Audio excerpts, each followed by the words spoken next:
tema de hoje é alienação parental. Nós tínhamos em 2010 a promulgação da 12.318, lei que regulamenta a questão da alienação parental, né? E por essa lei, nós temos no artigo 2º a seguinte definição do que é alienação parental. Considera-se ato de alienação parental a interferência na formação psicológica da criança ou do adolescente, promovida ou induzida por um dos genitores, pelos avós ou pelos que tenham a criança ou adolescente sob sua autoridade, guarda ou vigilância, para que repudie genitor ou que cause prejuízo ao estabelecimento ou à manutenção de vínculos com este. Então, a alienação parental nada mais é do que aquela ação permanente, né, do pai ou da mãe, do avô, do professor, junto à criança ou adolescente, falando mal do outro progenitor. Então, vou dar um exemplo clássico aqui. Os pais se separaram e a criança, por exemplo, tem ali a mãe falando mal do pai para ela. Então, a mãe chega a falar para o filho ou para a filha que o pai não gosta dela, que o pai não quer saber dela, que ela estava no hospital e o pai nem sequer foi visitá-la. Na verdade, o pai nem sabia que ela estava doente. Na verdade, o pai liga para lá e a mãe desliga, a mãe fala que o filho, que a filha não pode atender, né? Então, isso faz com que, por exemplo, a doutora Maria Berenice Dias, em seu livro sobre alienação parental, chegue a afirmar ali, pelos casos que acompanhou, que a criança tem desencadeado em si, ou no adolescente, uma síndrome, né, que Richard Gardner, em 1980, a descobriu e a batizou de síndrome de alienação parental. O que significa isso? A criança chega a criar na sua cabeça um bloqueio emocional. E a professora Maria Berenice Dias, ela fala na sua obra que essas crianças, adolescentes, chegam a ter falsas memórias. Ou seja, a mãe falava tanto que o pai espancava essa criança, esse adolescente, que essa criança, mesmo nunca tendo sofrido qualquer ato violento dos pais, era tudo mentira, ela chega a lembrar dessas surras que ela nunca levou. Então isso é algo muito sério, mexe ali realmente com todas as relações familiares, e não é à toa então que mereceu ali uma atenção e os contornos ali tão bem acentuados numa legislação própria. Essa legislação, que é a nossa 12.318, ela trata ali com poucos artigos do incidente de alienação parental, que pode ser suscitado em qualquer caso, para que se verifique, para que se corrija, se evite isso, né? E ela então traz ali no parágrafo único do artigo 2º um rol de condutas que podem caracterizar a alienação, como também sugere algumas medidas. Então, diminuição do período de convivência ao pai ou à mãe que está fazendo isso com a criança, né? Passar a guarda para o outro, até suspensão do poder familiar, enfim, nós temos ali várias possibilidades, até porque o rol é exemplificativo, não é exaustivo.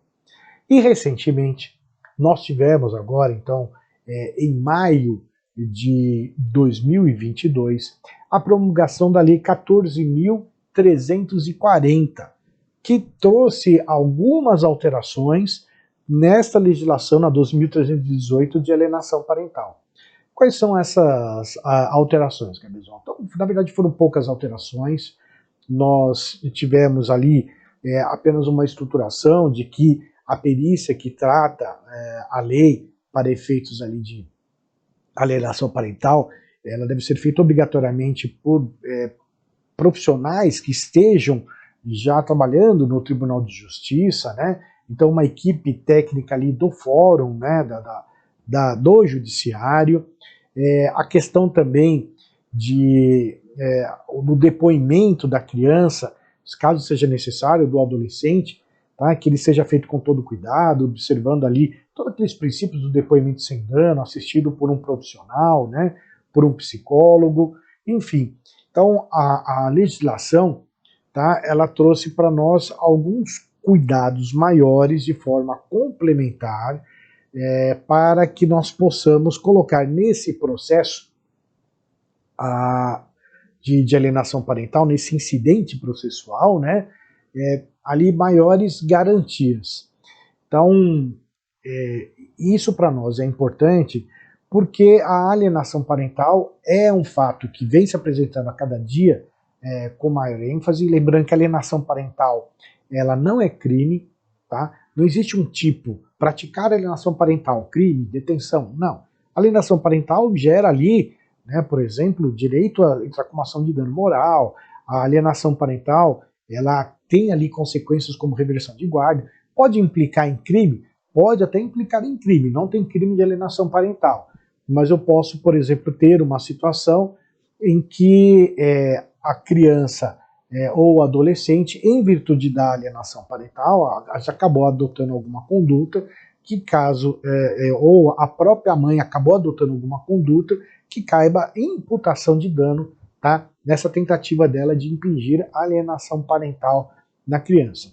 Aconselho a você, recomendo a você, sugiro a você um filme muito bacana que a gente costuma passar na faculdade para os alunos, quando nós estudamos isso em Direito de Família, chamado A Morte Inventada, né? Porque quando a gente fala de alienação parental e o reflexo disso, que é a síndrome de alienação parental, a gente fala praticamente no sepultamento do pai ou da mãe para aquela criança ainda viva, né?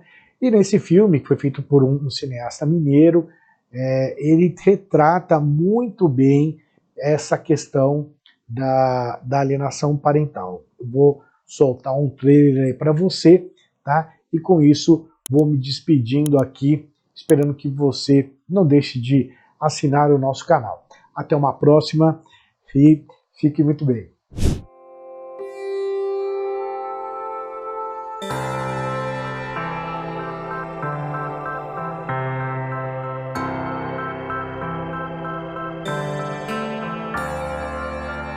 Ele só se falava mal dele ao ponto de não falar nem o nome, então eu não sabia o nome do meu pai. A gente não tinha fotos, a gente não tinha nada.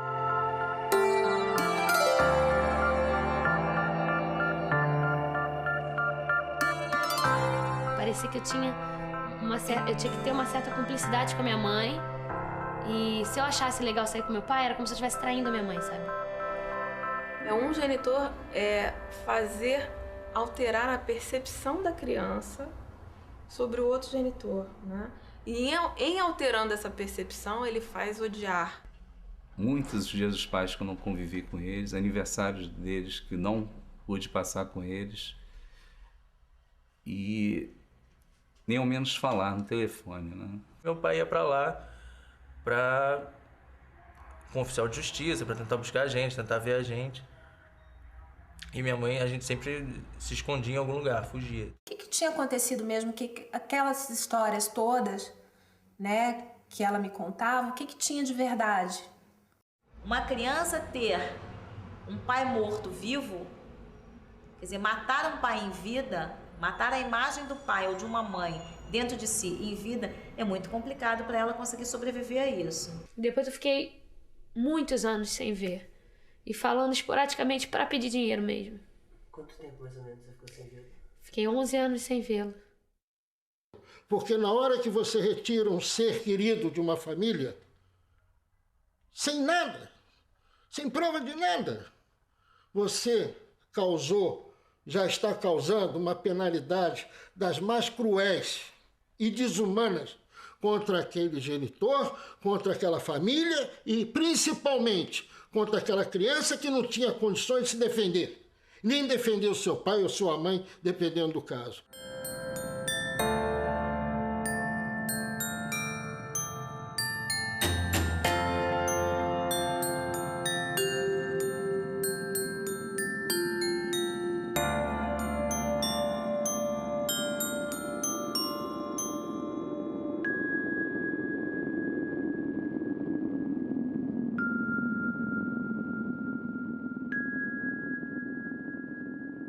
Tudo aquilo que eu vivi na infância, na adolescência, né, tinha sido uma mentira contada pela minha mãe.